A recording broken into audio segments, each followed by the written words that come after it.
বন্ধুরা, আমি রেডি হয়ে গেছি, তো এখন আমি সবার সঙ্গে বের হব। অ্যান্ড আমি এখানে চলে এলাম চড়ক পুজো দেখতে।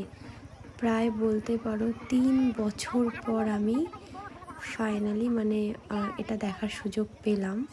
ছোটোবেলায় তো ভীষণ আসতাম, বাট যখন থেকে আমি বাইরে থাকি তারপরে কখনো আসা হয়নি। তো এইবার যেহেতু বাড়িতেই রয়েছি, তো হঠাৎ করেই প্ল্যানিং হয়ে গেল অ্যান্ড চলেও আসলাম। তো এই হচ্ছে সেই চড়ক, যেটা কিনা শেষ পর্যন্ত ঘোরানো হয়, যেটা দেখার জন্য লোক অধীর আগ্রহে বসে থাকে। অ্যান্ড খুব মনে পড়ছে ছোটোবেলায় খুব আমার ঠাম্মার সঙ্গে আমি আসতাম।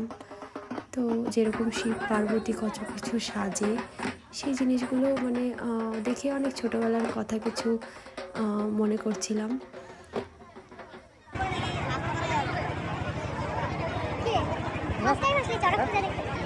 কেমন লাগলো চড়ক পূজা? এখনো তো শেষই হয় নাই, বাট আমাদের খিদে পাচ্ছিল, তো আমরা একটু আইসক্রিম নিয়ে নিয়েছি।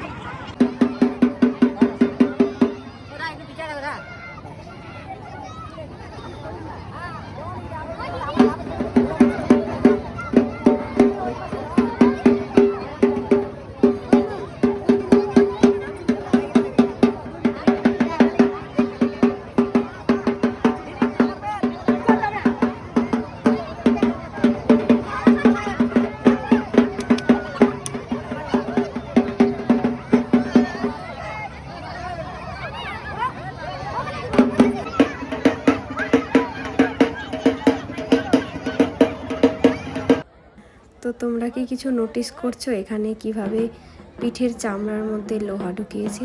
ইস, আমার তো দেখে ভীষণ ভয় লাগছিল।